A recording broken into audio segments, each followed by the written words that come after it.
Bienvenue à cette conférence, oui, ce moment de conversation. On a décidé d'ailleurs d'y aller de façon dialogique. Ça va être un dialogue entre moi et Valérie autour du passage à vide dans les couples. Vraiment. Donc, cette conférence qui s'appelle On aurait pu se laisser, on a choisi de s'écouter Mm. et on se rend compte au fil des années à donner cet atelier de couple, de travailler avec les couples et tout, que ben, les exemples de notre couple sont souvent très enrichissants, en fait, pour les gens qui sont intéressés par les dynamiques de couple. Alors, on va vous parler un petit peu de qu'est-ce qu'on a vécu, comment on l'a vécu, où est-ce qu'on est rendu à travers tout ça, c'est quoi, qu'est-ce qui nous a vraiment aidés.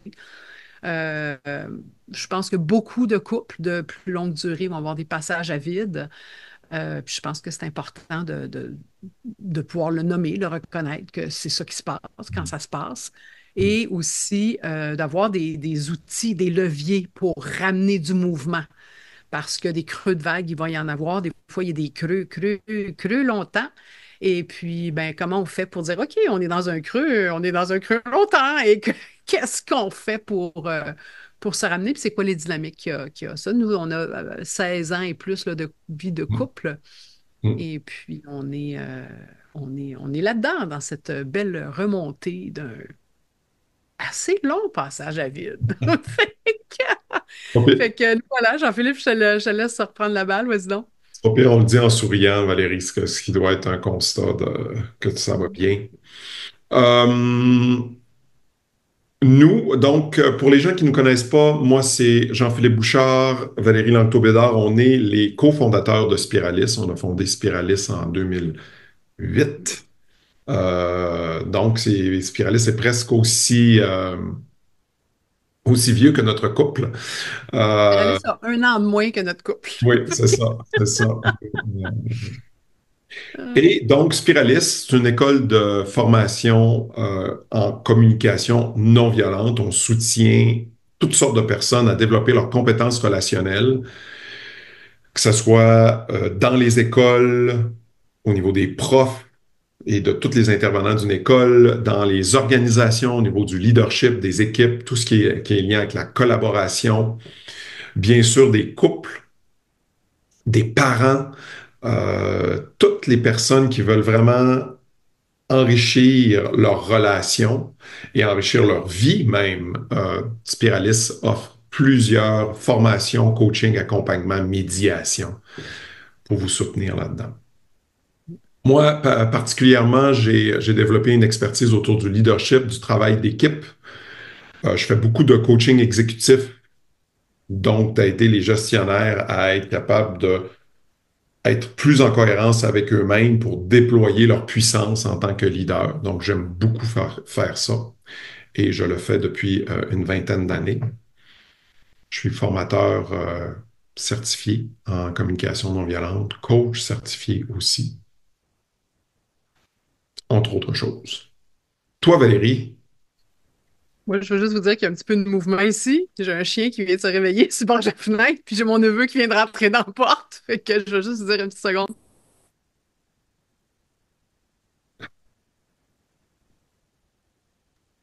OK. Alors, j'ai donc vraiment beaucoup complètement plongé dans la communication non violente là, depuis, je dirais, 2003. Je suis devenue formatrice certifiée, je suis certificatrice en CNV. J'ai développé aussi une expertise en médiation, donc en transformation des conflits. Je fais une maîtrise à Sherbrooke là-dessus. Puis aussi une expertise en coaching, donc être capable de vraiment accompagner de façon pertinente et puissante les gens qui veulent se transformer, grandir, qui passent à travers des périodes difficiles de conflits ou d'autres choses. Et en fait, je suis en sabbatique cette année et donc ça fait partie de mon voyage d'être ici chez ma sœur pendant le mois d'octobre. Et puis, je reviens pour l'atelier couple au mois de novembre. Euh, les ateliers couple, c'est dans les seules choses que je n'ai pas mises de côté pendant cette année sabbatique. Alors, c'est surtout ça que je fais. C'est ça, hein, Jean-Philippe, ça le fait, oui, hein? ça le C'est équilibré. fait. Il y a Sébastien qui est avec nous qui va prendre les questions. Si vous avez des questions peut-être un peu plus techniques. Salut Sébastien. Si vous avez des questions un peu plus techniques au chat, n'hésitez pas. Sébastien va être là pour y répondre. En termes de logistique, on va rentrer dans le sujet tout de suite là. Et à la fin, on va vous présenter un petit peu la formation, couple et complicité. Et il y aura une période de questions si vous avez des questions pour nous. Une petite période de questions là, pour vous Good. permettre d'avoir un peu de contact avec nous. Good. Valérie, passage à vide, c'est comme si la première chose qui nous venait quand on parlait de passage à vide, c'est comme de parler de l'inévitabilité des passages à vide, juste pour qu'on se détende dans le fait que ça fait partie des histoires de couple, particulièrement des histoires de couple à long terme. Mm. Oui, je pense que c'est important de parler de ça, puis on ne peut pas parler de ça, selon moi, sans parler du changement. On dit Mm. souvent que la seule chose prévisible dans la vie, c'est le changement. Mais bien sûr. Par contre, ça a des gros impacts, le changement.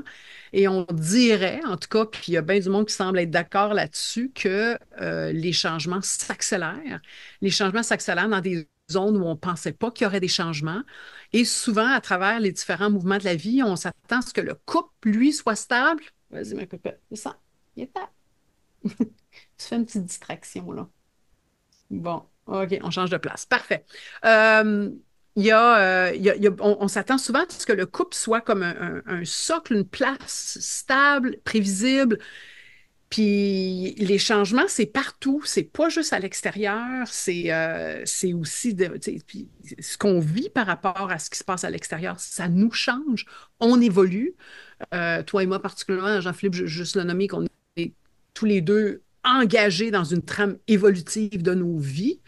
Et l'évolution, ben, ça ne se programme pas d'avance nécessairement. On ne sait pas où on va aller. Des fois, on ne va plus à la même place, ou on ne sait plus si on va à la même place, ou pas à la même vitesse, ou on n'est pas affecté de la même façon par ce qui se passe, on ne se reconnaît plus.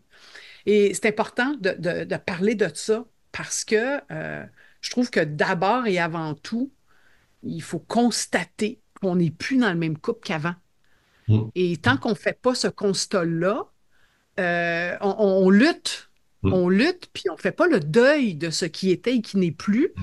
Puis tant qu'on n'a pas fait ce deuil-là, on ne peut pas réouvrir notre cœur, réouvrir sur de la créativité, sur une réelle curiosité de où est-ce qu'on est rendu, parce qu'on est accroché à quelque chose qui n'est plus là. Puis Mm. ça, c'est dur, en fait. C'est vraiment dur. Puis avant d'arriver là, parce que nous-mêmes, ça nous a pris un petit temps avant d'arriver au moment où on était capable de constater puis de faire le deuil, bon, on s'en est voulu aussi. On en veut à l'autre de ne plus être comme avant. On en veut à l'autre de ne pas répondre à notre besoin. On en veut à l'autre de ne pas évoluer comme on voudrait. Tu sais, il y a plein d'affaires là-dedans. Mm. Puis tant qu'on est dans le blanc, on ne peut pas revenir puis réouvrir notre cœur, puis réouvrir notre esprit à des nouvelles possibilités. Mm. Je te laisse, vas-y, excuse-moi, je parle depuis tantôt, vas-y. Ouais, ce que ça me fait toucher, Valérie, c'est que ce constat-là de passage à vide, en fait, ces changements-là, il y a un désalignement dans le couple. C'est-à-dire qu'on était aligné d'une certaine manière qui était la nôtre. Et là, ces changements-là, soit intérieurs, soit contextuels, il y a un désalignement. Et donc, il y a un effort de réalignement. Et ce qui me venait, moi-même, dans notre expérience, puis dans les couples que j'accompagne, c'est que c'est devenu la norme. Dans le passé, il y avait beaucoup de stabilité autour de la famille en général, même de l'emploi, même de la géographie. Là. Et là, maintenant, il y a une demande nécessaire de réajustement constant dans le couple. Et je trouve qu'on n'est pas toujours équipé pour être dans cet ajustement-là. Et ces compétences-là de ce réajustement passent par les compétences relationnelles. Et dans les cas les plus extrêmes, ça passe dans aller chercher du soutien. Donc, pour être capable de faire ce que tu dis, se réouvrir le cœur et réengager la conversation. Mm. Oui, et puis que ce soit exploratoire. Tu sais, moi, je dis souvent qu'on est chanceux ou en tout cas lucide, je ne sais pas comment le dire, là, qu'est-ce qui serait la meilleure façon, qu'on n'a jamais eu comme modèle qu'on pense que le couple, il faut que ça dure toujours. Fait que ça, Mm. au moins, ça nous a permis de réévaluer. Écoute, on est-tu encore en couple? Tu sais, on est-tu. Ça vaut-tu encore le coup là, de tenir cette affaire-là? On se fait-tu plus chier que qu'est-ce qui. Et en se posant sincèrement la question, en osant se poser la question, pour vrai, on a été capable de continuer à trouver des places où il y a de l'énergie qui circulait, puis d'aller explorer, ah, c'est quoi ça, cette énergie-là? Puis tu sais, jusqu'où ça va. Fait que ça a été aussi, je pense, important. Nous autres, en tout cas, je pense que ça nous a beaucoup, beaucoup Ça nous aidé, a là. beaucoup aidé. Puis moi, ce qui m'a aidé dans... Tu as parlé de deuil, pour moi, c'est important. Puis là, de quoi on fait le deuil? On fait le deuil de ce qui était avant, de cet alignement-là qui existait, puis là, qui n'existe plus. On fait aussi le deuil d'un idéal qu'on avait de ce couple-là. Euh, et j'ai pas pu être capable de vraiment ressentir, tu sais, la tristesse, la colère, la confusion qui m'a habité pendant cette période-là dans mon couple. J'ai pas pu vivre ça avec Valérie. Mm. Et Valérie était une de mes stratégies Et préférées. vice-versa. Et on n'était pas capable de s'accueillir l'un et l'autre. Ça a été assez éprouvant. Assez Et pour moi, éprouvant. c'est un des critères. Oui, Externe, c'est ça. Oui, oui. oui. Et donc, de vivre ces émotions-là de façon saine, avec quelqu'un de l'extérieur, d'un soutien extérieur au couple, devient pour moi une condition essentielle à être capable de vivre même cette complicité-là en couple. Que ça soit à travers des amis qui ont une écoute généreuse et réellement empathique, à travers un thérapeute, un psychologue, un coach, d'être capable de faire ce constat-là à l'extérieur, parce qu'il y a plein de choses qui n'est pas liées à la relation exactement, qui m'appartient à moi, et donc de prendre responsabilité, de voir ce qui est là, de faire des constats, ça a été vraiment nécessaire pour faire ce passage de deuil et de même conserver ma relation avec Valérie. Ouais. Fait que j'ai envie de faire un petit topo là, rapidement. Là, j'aurais envie de dire d'abord le constat. Hmm. Le constat qu'on n'est plus dans ce qu'on pensait qu'on était. Et moi, ce qui m'a aidé à faire ça, c'est OK, là, je te blâme. Je t'en veux. Et d'être capable de dire ah, wow, il y a vraiment quelque chose qui veut te blâmer, puis d'être capable de me ramener chez moi, puis de dire OK, je vis des affaires par rapport à ça. De me ramener chez moi par rapport à ça. Donc, constat, deuil, absolument. Et après, à partir du deuil, le deuil, là, je vais vous le dire, là, c'est là, ah, mais c'est quoi ça, le deuil? Nanana. Le deuil, là, c'est de se laisser traverser par la peine puis le désespoir, OK, de la vivre complètement. Et en fait, qu'est-ce que ça fait le deuil? C'est que ça craque le cœur ouvert. Hmm. Et quand notre cœur il est craqué ouvert, on peut se laisser toucher par nous-mêmes, on va pouvoir se laisser toucher par l'autre après. Et ça donne des conditions propices à l'écoute, à de la vraie écoute. Je peux m'écouter moi, puis qu'est-ce que je vis. Là, il faut sortir des opinions. Là, oubliez ça, les opinions, c'est vraiment pas là que la complicité va revenir. Je vais vous dire quand les opinions sont pas alignées. Par contre, dans comment l'autre le vit, comment moi je le vis, si on peut réouvrir son cœur tranquillement. Puis c'est là que le soutien externe souvent aide. Là. Des fois, j'ai l'impression d'avoir la main de quelqu'un dans mon dos là, qui me tient le cœur là, parce que j'ai de la misère à rester ouverte avec à Jean-Philippe, d'avoir ce soutien-là. C'est très, très, très précieux. Et de réouvrir, puis de vraiment écouter, de se laisser toucher. C'est ça qui va faire la différence. Et ça prend des conditions favorables pour ça. Vas-y, Jean-Philippe. Moi, un des indices que j'avais un deuil à faire, puis que le deuil, c'est pas toujours facile à faire, on a plein de choses qui résistent au deuil, c'est ce que je vais appeler le ressentiment. Mm. Je veux pointer là-dessus parce que, encore une fois, dans mes amis, dans mes clients, même en moi-même, je vois que le ressentiment, c'est un petit venin, un petit poison à petite dose. Fiel, oui. Oui, qui s'accumule en plus. Donc, j'ai des pensées qui vont dans le sens, et là, ça va dans ce que tu disais, Valérie, dans le blâme, le jugement, la critique. Là, c'est pas correct. Là, ça devrait changer. Elle ne devrait pas être comme ça. Et de voir comment j'avais plusieurs pensées par jour autour de comment Valérie, c'était pas correct comment elle pensait. C'était pas correct comment elle agissait.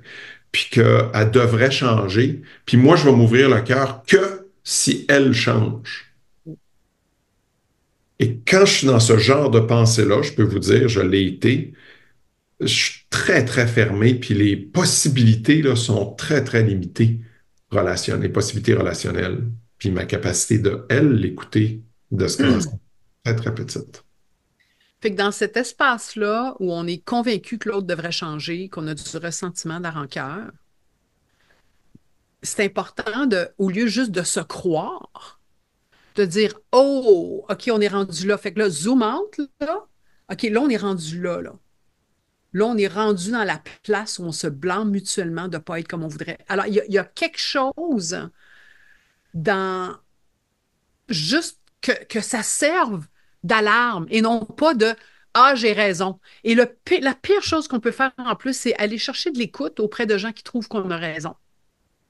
OK? Ça, c'est pire. Ce n'est pas du soutien. Jean-Philippe, il parle d'amis empathiques, là. Ça, c'est la différence entre des amis empathiques puis des amis sympathiques. Des amis sympathiques qui embarquent dans notre histoire, dans notre charge émotionnelle avec nous. Ils trouvent donc qu'on a raison, puis que là, ils embarquent, puis ils trouvent donc que l'autre n'a pas d'allure, puis blablabla.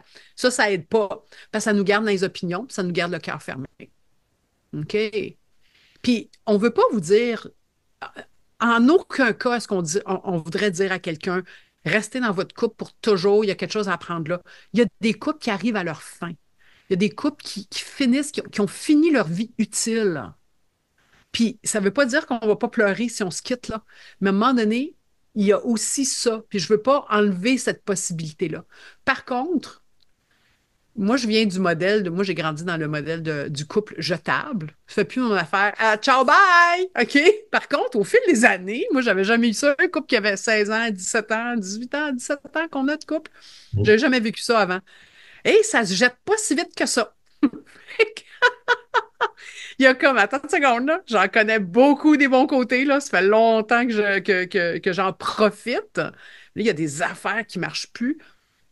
Est-ce que ça touche le fond? Mais ça prend du temps. Tu ne peux pas savoir ça en 30 secondes. Est-ce que ça touche le fond? Tu sais? Ça prend du temps d'investigation, puis on veut se donner la capacité de le vivre ensemble, d'aller regarder ça, puis d'écouter. Puis, puis d'écouter, là, je dis écouter, je veux écouter l'autre, je veux écouter moi. C'est comme si je veux écouter le couple lui-même comme une entité, quasiment. Mm. Je laisse reprendre la barre, Jean-Philippe, je suis un peu partie dans tous les sens, là, vas-y. J'aime ça ce que tu dis. Euh, Juste là pour revenir à mon expérience, là, il y a vraiment, il y a une soirée en particulier où je me souviens, où j'ai pleuré. Je pleure pas beaucoup, moi, dans ma vie, de façon générale. Et, euh, et ça l'a fait énormément de bien parce que c'est ce qui a déclenché juste le arrêter de toffer. C'est parce que le deuil, c'est pas, j'endure, c'est pas endurer faire le deuil. C'est de se laisser toucher. T'as dit ça tantôt, Valérie, pour moi, par tout ce que, oh, Yes. Oui, tu la désespoir. tristesse, le désespoir, la peur, la colère, par tout à me laisser transpercer par ça, puis ça fait un gros relâchement qui m'a permis certainement de retrouver un peu de pouvoir sur moi, sur ma vie, sur ce que je voulais, sur ce qui était précieux. Et même dans cette souffrance-là que j'ai vécue, il y avait encore quelque chose, tu parlais de la vie utile, qui était dans, OK, ce couple-là, pour moi, euh, je ne choisis pas, je choisis de le poursuivre. Je pense qu'il y a encore des apprentissages de l'évolution, de l'amour, de la tendresse, du respect mutuel, qui fait en sorte que oui, moi, je choisis de rester là et que de combattre la nature, le naturel du ressentiment, c'est de s'éloigner parce que notre cœur, il veut pas vivre ça, fait qu'il s'éloigne et en conscience, combattre ça puis dire, OK, c'est pas tout faux, là. Mon ressentiment est pas tout parti, mais je choisis de rester et je choisis d'ouvrir assez pour être capable de t'entendre, toi, Valérie, toi, ce que tu vis, et de créer un espace où moi, je peux être entendu aussi par toi dans ce que je vis. Vraiment. Donc, je voulais amener cette notion-là de choix, de choisir de rester dans l'inconfort, parce que c'était pas confortable, dans l'inconfort de notre relation à ces moments. Vraiment. Et on parle, tu sais, de deuil, donc de ce qui était, du partenaire idéal. Souvent, plus on va mal, plus on veut que l'autre soit comme le bon parent qui va nous accueillir en toutes choses, là, même si on fait le bacon à terre en cognant des poings, là. Puis, ben, souvent, dans les passages à vide, c'est que l'autre aussi va pas super bien. Fait que, il n'y a plus personne qui tient le fort, il n'y a plus personne qui est en présence. Et donc, d'être capable de reprendre le blâme, OK, ça m'appartient. C'est moi qui ai des attentes, c'est moi qui a des idéalisations, c'est moi qui ça fait pas mon affaire, puis je suis triste, je suis déçue. Donc, revenir chez soi, puis constater ces choses-là, puis les nommer. Puis c'est ça qu'on veut vraiment donner l'occasion au couple d'avoir des outils pour pouvoir parler de n'importe quoi. Hmm. N'importe quoi. Parce que les zones de choses dont on ne parle pas, parce que des fois, il y a des choses dont on parle juste pas, on n'en a jamais parlé, ou il y a des choses dont on ne parle plus parce que c'est des sujets qu'on a brûlés, parce qu'on n'a pas été capable de les transformer, on n'a pas été capable d'évoluer avec. Nous, un de nos évaluations, c'est est-ce que notre sujet il évolue même un tout petit peu? Est-ce qu'il y a même un tout petit peu de nouveauté dans ce sujet-là? Parce que sinon, on est en train de le brûler. Puis si on est en train de le brûler, on a besoin d'aide de l'extérieur pour le faire parce que sinon, ça devient des zones où on ne parle plus, c'est des zones taboues. Puis moi, je considère que dans l'espace vivant d'un couple, les choses, les sujets dont on ne parle plus, ce sont des zones nécrosées. Ce sont des zones où le couple est mort. C'est pas la mort de tout le couple. À un moment donné, il y en a de plus en plus. Puis là, le Hmm. couple va juste mourir de ne pas savoir parler, Hmm. discuter. Et Hmm. c'est la seule façon qu'il y ait, c'est la seule chose, je pense, qu'on peut souhaiter constante dans un couple, c'est de pouvoir parler de n'importe quoi. OK? C'est ça que je souhaite à tous les couples. Parce que là, il va y avoir de la découverte. Là, il va y avoir de l'expansion. Même quand ça graffine, souvent, c'est parce que ça expand. OK? Mais c'est pas toujours confortable. Fait que c'est ça que je souhaiterais, moi, contribuer dans le monde, là, c'est cette possibilité-là. Et tu parles de parler de tous les sujets, et pour être capable d'en parler, il faut créer des espaces d'écoute. Fait que j'aimerais ça qu'on parle de ce que nous, on a mis en place pour augmenter notre capacité de nous écouter. Et Ouais. un des Je peux premiers... nommer, Jean-Philippe, que même dès le départ, c'était quelque chose qu'on a mis au centre de notre couple, nous deux. On était déjà en Oui, communication non violente, puis nous, l'écoute, l'empathie, c'était déjà quelque chose que, de façon explicite, on avait mis au centre de notre couple quand même, je veux le nommer, là. en fait, c'est intéressant que tu amènes ça. J'avais pas pensé d'aller là, mais on a compté sur une hygiène de couple qu'on avait avant. C'est-à-dire que le passage à vide a été moins difficile malgré la douleur parce qu'on avait des pratiques de couple bien établies sur lesquelles on a pu compter. Là, il a fallu booster un peu tout ça, et donc cette habileté et cette priorité que l'on a donnée à l'écoute, à l'empathie, depuis toutes ces années-là, nous a vraiment servi. Donc, c'est intéressant de dire que on dit que les passages à vide sont inévitables. Donc, développons des habiletés dans les hauts de vague qui nous permettent de passer les creux de vague. C'est comme si il y a un t-shirt qui dit faites du jogging, vous savez jamais quand est-ce un ours va vous courir après. Parce que tu veux pas te dire j'aimerais ça être en forme quand l'ours il te court après maintenant. Il a fallu que tu te prépares pour être capable de courir. Puis pour moi, c'est un peu ce que tu dis, Valérie. Comment? Première fois que je t'entends dire ça, je trouve ça très drôle. Je suis vraiment d'accord. Ah, OK. Et donc, quand on parle d'écoute, j'aimerais ça préciser. Puis ça, c'est quelque chose qu'on fait beaucoup dans l'atelier de couple. On Ouais. travaille beaucoup le dialogue et, entre autres, l'écoute dans le dialogue. Euh, donc, c'est créer un espace où chacune des personnes vont pouvoir être entendues complètement et pleinement, je dirais même sans interruption et au-delà des opinions, sans dire oui, j'acquiesce, j'acquiesce pas. Donc, c'est de créer un espace où il y a vraiment simplement une place pour l'expression et qu'elle soit attendue sans qu'il y ait de réponse explicite immédiate en lien avec ça. C'est une première définition de l'écoute qui me vient pour que on crée de l'espace. De distinguer, je dirais, le moment de l'écoute du moment de la prise de décision. C'est pas le Hmm. même moment. Hmm. Il y a une place d'exploration dans l'écoute qui est super importante. Hmm. Et c'est pas parce que là, on l'a fait 15 minutes que c'est fini. OK? Hmm. On l'a fait beaucoup, on l'a fait longtemps. On a couronné le tout par un 2 mois en campeur l'été dernier. Pas l'été qui vient de passer, là, l'autre avant. Quand même, 64 jours dans 4 pieds carrés, ça 13 passe ou 000, ça passe, tu sais? et 13 000 Comment? kilomètres de voyagement, donc il y a de la place, il y a de la place pour l'écoute. Ouais.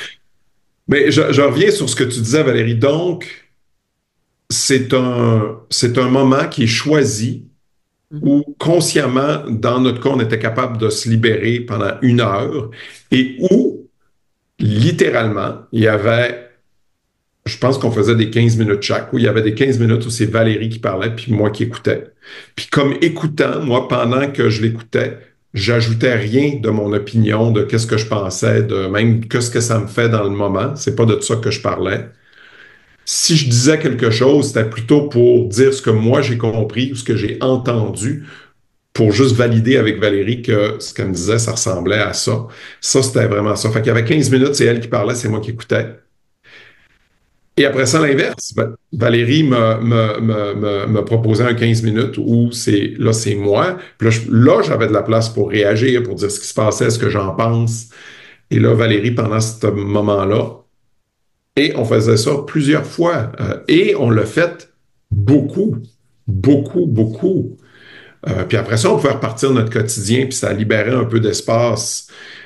Et avant de prendre des décisions, en fait, on a décidé consciemment, Valérie puis moi, qu'on ne prenait aucune décision en lien avec même est-ce qu'on reste ensemble ou on se laisse pas pour 1 an. On a décidé ça. On a dit, OK, on se On lâche fait pas. juste explorer. Là, on fait juste explorer, puis on retourne toutes les roches, puis on va regarder Oui, en dessous, là, tu sais. oui, oui, oui, oui. Oui. Et ça, Vraiment, pour ça, moi, c'est c'est un super important. facteur Oui, très important et qui met de côté la décision et qui a une entente explicite par rapport à ça. vraiment. L'autre chose que je veux nommer par rapport à ça que je flippe quand je t'écoute, c'est il y a eu des moments aussi où on pensait qu'on était dans une conversation du quotidien. Puis là, oh, non, non, non, c'est ben trop sensible. Fait que, OK, non, attends une seconde, réponds pas. Je vais juste continuer à parler, OK? Parce que là, je suis pas capable de prendre ta réponse. Tu sais, d'être capable d'honorer que là, oh, OK, d'une conversation du quotidien, on vient de glisser dans une zone sensible. Fait qu'il faut ralentir, il faut changer ou dire, hey, on reprendra ça à soir ou, tu sais, de faire attention aussi, puis d'être commencer à développer de l'acuité sur ouais, non, ça, c'est pas une conversation du bar de cuisine en faisant le lunch, là. C'est pas ça, là. Je veux Hmm. dire, puis ça arrive tout seul, ça. Tu sais, c'est comme je parlais de quelque chose, puis là, hi, ah, tabarnouche, OK, c'était pas le fun, ça. OK, on arrête ça là, on reprend ça plus tard, ça a besoin de plus d'espace, tu sais. Hmm. Fait Hmm. que, ouais. Fait que Puis c'est ça que je même dirais par rapport chose, aux observateurs. Ouais. en fait, dans le même sens que tu dis ça, le petit commentaire sournois ou, tu sais, nous, une de nos constats, c'est comment on vivait la pandémie de façon différente, tout l'épisode COVID de façon différente. Et on n'avait pas les mêmes réactivités par rapport aux mêmes affaires. Et donc, on était plongé là-dedans, si vous vous souvenez, sûrement, à quasiment 24 heures sur 24. Et là, c'était facile de se faire des petits commentaires ou de se lancer des pointes. Et en tout cas, moi, j'ai travaillé sur moi là, pour d'éviter de faire ça parce que ça fait juste allumer du feu qui est pas nécessaire, en fait. Mm. Non. Mais qui n'est pas constructif, en fait, qui est juste, qui Hmm. abîme l'espace potentiel de dialogue. Hmm. Et tout ça, éventuellement, donc, dans l'écoute, dans les conversations, dans les deuils, il y a quelque chose pour renégocier des ententes. On ne peut plus prendre pour acquis que nos ententes du départ fonctionnent encore. Hmm. À quoi on est prêt à s'engager? Qu'est-ce qui est nouveau? Qu'est-ce qui est plus nouveau? Qu'est-ce qui a du sens maintenant qu'il n'y en avait peut-être pas à une autre époque? Qu'est-ce qui a plus de sens étant donné où ce qu'on est rendu? Qui on est devenu? Qui on est en train de devenir? De choisir, tu l'as dit tantôt, mais de choisir, nous autres, ça a été une de nos ententes explicites, c'est de ne pas remettre le couple en question pendant. Il y a eu un épisode, je ne sais pas combien de mois, il y a eu un épisode même de 1 an là, pendant ta sabbatique, puis tout ça, c'était comme, il y a trop de changements, on ne sait pas qui on est vraiment, on est tellement en transformation tous les deux en ce moment. Faisons pas ça, voyons plutôt qu'est-ce que le couple peut nous soutenir dans les changements qu'on vit. T'sais. Puis c'est Et ça, renégocier les ententes de oui. façon explicite, prendre du temps. C'est pas parce qu'on a une idée, paf, que c'est la meilleure. Tu sais, comme, OK, on met ça sur la table comme une possibilité. On va se faire un buffet de possibilités. Puis après ça, on va regarder qu'est-ce qu'on veut, envers quoi on est prêt à s'engager, combien de temps on essaye ça. Tu sais, des choses comme ça pour vraiment voir qu'est-ce qui peut encore vraiment tenir la route ou pas. Et des fois, ce qui est difficile, c'est quand on propose des choses qui sont différentes de ce qui était avant, ça peut tout de suite être interprété. Puis on va beaucoup dans c'est-tu parce qu'elle veut me laisser? C'est-tu parce qu'elle part? C'est-tu parce que. Tu sais, il y a là, donc, de juste regarder, non, non, c'est une nouvelle façon de voir les choses. Est-ce qu'on est capable de vraiment être capable d'honorer ça? Parce que nous, on a fait des gros changements structuraux dans nos vies. Juste pour vous nommer quelques-uns, entre autres, Valérie et moi, je dirais jusqu'à cette époque-là, on travaillait 100% du temps ensemble. On était dans le même lieu géographique, je dirais 98% du temps ensemble. On était très, très ensemble. Et à cette période-là, on a constaté qu'un peu de distance, pour nous, ça serait bénéfique. Et donc, une des choses qu'on a fait, donc, on habite à Sutton et on a ici, les bureaux sont ici à Montréal de Spiralis. Et donc, puis, j'ai passé beaucoup plus de temps à Montréal pendant que Valérie était à Sutton. Donc, il y avait 2 à 3 jours par semaine où on n'était pas ensemble. Et on l'a décidé consciemment. Et ça nous a fait du bien de juste aussi cet espace-là qu'on avait besoin. Il était géographique. Oui, oui, pour respirer. Fait que ça, c'est une entente. Puis on a dit, OK, là, on se laisse pas et on prend de l'espace. Vraiment, vraiment. Valérie, tu t'es engagé envers 2 chorales en plus, mais par rapport à la chorale, qui est une activité qu'on faisait pas ensemble. C'est une activité qui était simplement pour Valérie. Et donc, ça aussi, ça contribuait à et ton bonheur, ta santé mentale et le fait de prendre la distance par rapport à notre couple. Vraiment, vraiment. Je veux simplement vous donner un truc qui pour nous a vraiment bien fonctionné, c'est de mettre une date butoir à toute entente que l'on a. Mm. C'est-à-dire que, par exemple, on a décidé que j'allais être à Montréal plus souvent, 2 à 3 jours semaine, et on s'est dit, on va regarder dans 3 mois, c'est quoi L'effet. l'impact pour nous. Donc, faut pas dire que c'est une nouvelle habitude qu'on prend, c'est juste on fait un test par rapport à quelque chose qui est dans notre couple. Et pour moi, ça, c'est une façon de s'honorer dans le vivant. Parce que je trouve qu'on essaie de fixer des affaires et après 5 ans, on n'est plus les mêmes personnes. Donc, on veut ouvrir certaines possibilités. Est-ce on peut regarder ça, mais on ne sait pas trop comment. Donc, comment ouvrir et faire des ententes qui vont nous permettre de l'essayer et de réouvrir ça facilement sans que ce soit compliqué. C'est un des aspects que je voulais parler, Valérie, moi, par rapport aux ententes. Oui, oui, absolument, absolument. Vraiment. Puis des fois, c'est pas mûr. On a des idées, mais c'est pas ça encore. Prenez votre temps. Prenez votre temps. Mais revenez. Faut pas que la conversation fasse juste tomber aux oubliettes. OK? On veut revenir. On va garder ça vivant. Moi, c'est une des choses pour lesquelles j'ai le plus de gratitude envers Jean-Philippe et même envers moi-même par rapport à tout ça. C'est la volonté de rester puis de garder ça vivant. Mm. Ouais, Mm. ouais. Good. Tu parles un petit peu de ce qui s'en vient, puis après ça, on prendrait des questions s'il y en a. OK. J'ai Stéphanie qui m'a écrit en privé. Fait que Sébastien, tu l'as pas vu. Je vais essayer de répondre aux questions. On veut vous parler du 3 jours qu'on fait ensemble où on plonge vraiment dans un atelier de couple. Une des premières questions, c'est, hey, 3 jours, c'est un peu long. On vous garderait, franchement, on vous garderait 7 jours si vous me demandez notre opinion. Pourquoi 3 jours? D'abord, cet atelier-là, c'est vraiment dans le vrai sens de atelier, tu sais, de workshop. Ce n'est pas une formation sur la CNV, c'est vraiment une formation. On va utiliser les outils de la CNV, donc le dialogue, l'expression authentique, l'écoute empathique, la connexion à soi, la gratitude, ces éléments-là. Et on va faire créer une séquence pour vous soutenir à avoir entre vous, parce que tous les exercices sont faits entre vous étant dans l'espace du couple qui vont à l'extérieur des strictement les conversations quotidiennes que vous avez. Et cet atelier-là, si vous avez des conversations difficiles à avoir parce que vous êtes dans un réajustement de couple actuellement, c'est excellent pour ça parce que au-delà de la théorie, vous avez parlé de vos trucs, de ce qui vous est vraiment important. Donc, c'est pour ça 3 jours et ça se veut aussi spacieux pour que le soir, ça continue de percoler. Le jour où vous êtes avec nous, il y a beaucoup, beaucoup d'exercices et vous allez voir, vous sortez de là avec vraiment, littéralement, un plan d'action et des ententes concrètes selon ce qui est vraiment important pour vous. Donc, c'est une des raisons pourquoi le 3 jours Mm. qui est là. Il y a la question. OK, vas-y, Valérie, je vais répondre Je à. veux juste dire que typiquement, on le donne 3 fois par année. Donc, là, on le donne en novembre, là, 8, 9, 10 novembre. Il y en a une version en février. Puis l'autre Bon, au mois de juin. donc, Fait que, on le donne depuis plusieurs années, 3 fois par année. Il reste de la place en novembre. Ouais, fait que c'est juste ça que je l'ai déposé pour tout de suite. Vas-y.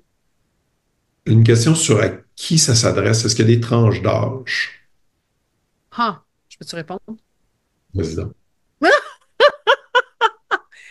Non, il n'y a pas de tranche d'âge, en fait. Ce qui est vraiment intéressant, c'est on a eu des couples qui allaient se marier dans 2 semaines.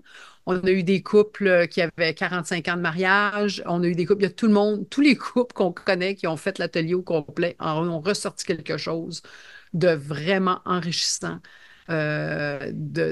d'intéressant. Il y en a pas mal pour tout le monde. On a eu de toutes les races, toutes les religions. On a eu toutes, je veux dire, à travers nos années de se donner cet atelier-là. On l'a donné à plusieurs endroits aussi. Euh, Par contre, je peux vous dire que ce n'est pas particulièrement adapté aux couples qui sont au bord de la rupture. Hmm. C'est pas un atelier de la dernière chance catastrophe. Ça se prête pas si bien à ça. Non, mais c'est important parce qu'il y a beaucoup de gens Mhm. qui viennent avec Mhm. ça, puis c'est comme ah non, on n'a pas les capacités de vous soutenir souvent assez quand vous arrivez dans cet état-là de catastrophe. C'est une remise en forme de couple. OK? C'est assez différent, là. On n'est pas dans la chirurgie à cœur ouvert.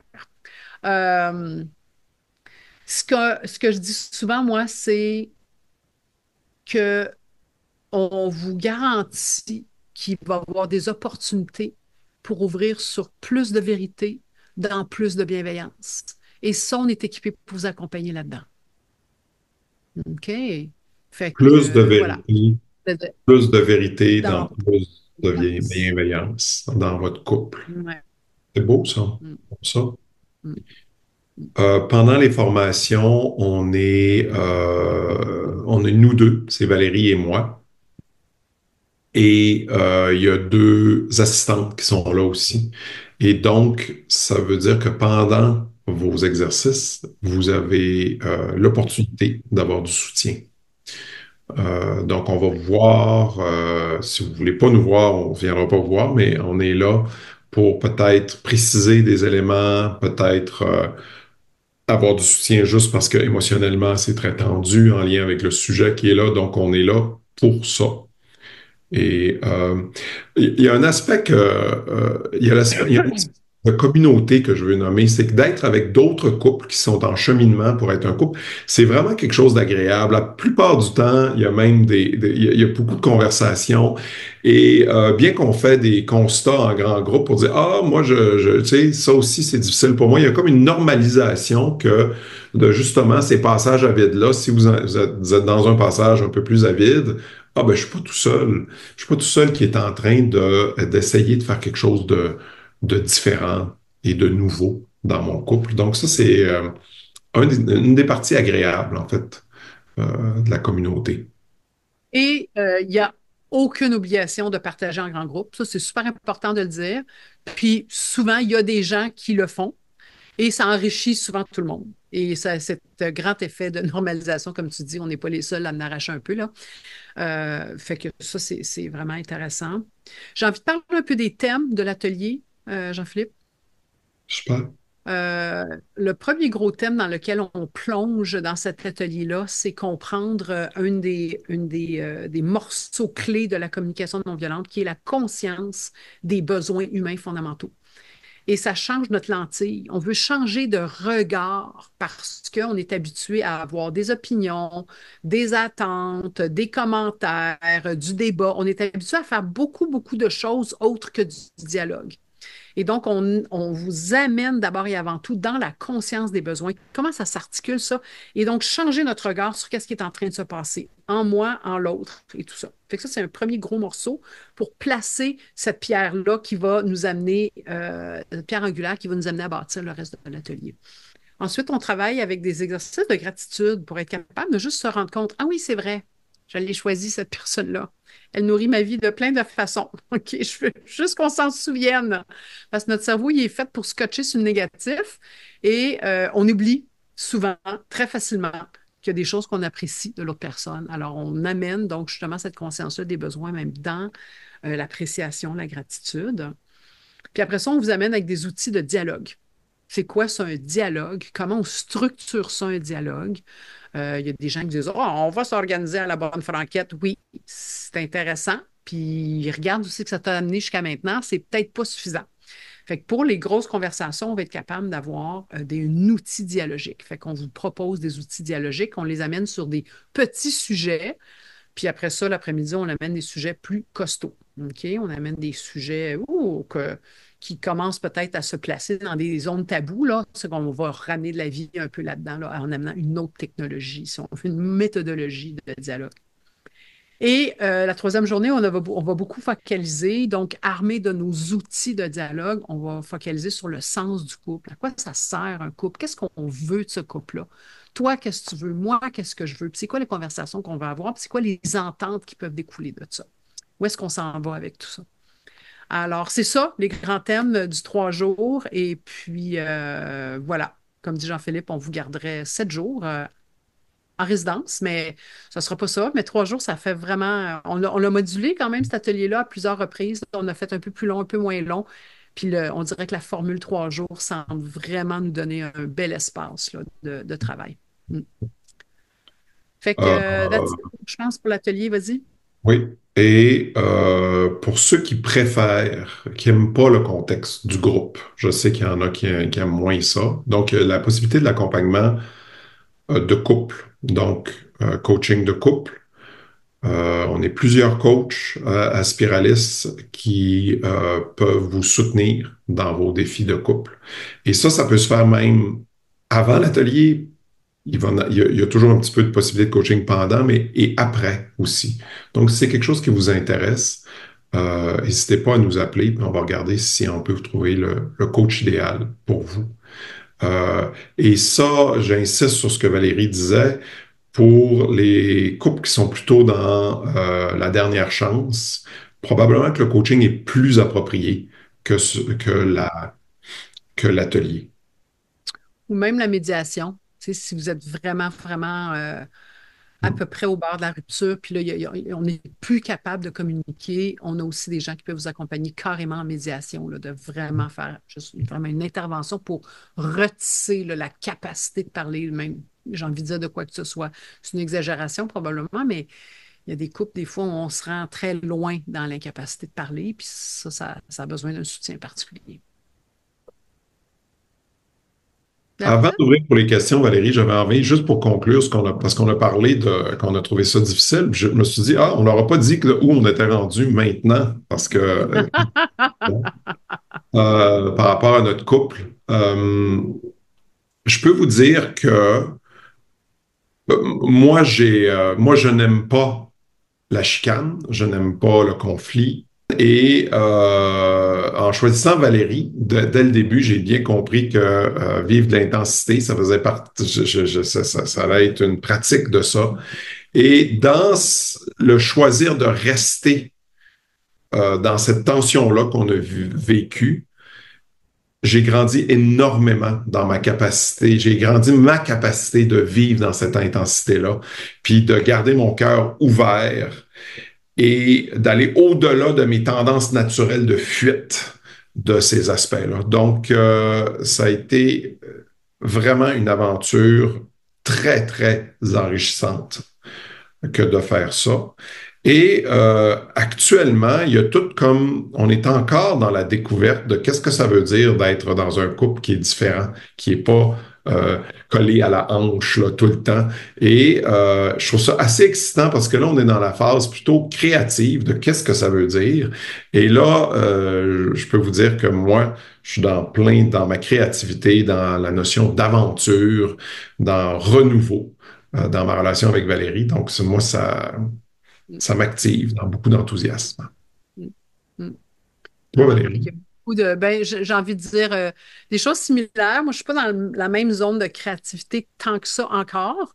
Puis en même temps, je suis dans beaucoup, beaucoup de relaxation, de détente. Puis, je veux dire, on a parlé d'avoir de l'aide extérieure. Oui, fait qu'on a de l'aide extérieure aussi. Moi, je me fais accompagner. Jean-Philippe aussi se fait accompagner. Fait qu'on est capable d'ouvrir des espaces d'exploration. Fait que ça, c'est vraiment le fun aussi. La même chose que nous, on offre à d'autres, mais des fois, c'est à nous autres qu'on en a besoin. Fait qu'on va le chercher. Nous sommes cohérents dans nos recommandations. Fait que ça aide aussi. Il y a beaucoup plus de détente, beaucoup plus d'espace qu'il y en a. Il y a plus de tendresse, puis de curiosité. Fait que Jean-Philippe il est déjà embarqué dans sa créativité. Moi, je reste dans l'ouverture curieuse. Fait que on est là, puis on est dans beaucoup de discussions, puis de plaisir, en fait, vraiment, fondamentalement. Mm. Merci beaucoup tout le monde. Ça a été un plaisir d'être avec vous. Sébastien vous a mis les téléphones et le courriel si vous avez d'autres questions. N'hésitez pas, appelez-nous. Puis ça va nous faire un grand plaisir de vous retrouver lors de l'atelier couple si vous venez. L'atelier d'introduction à la CNV aussi si vous voulez venir. L'avantage de l'intro, c'est que vous n'êtes pas obligé de venir avec votre couple. L'atelier couple, il faut que vous veniez avec Vraiment pour les couples. le conjoint, la conjointe, parce que la conjointe n'est pas inclus dans le prix. Pour que vous l'ameniez. Donc, au Ouais. plaisir et à une prochaine fois. Merci tout le monde.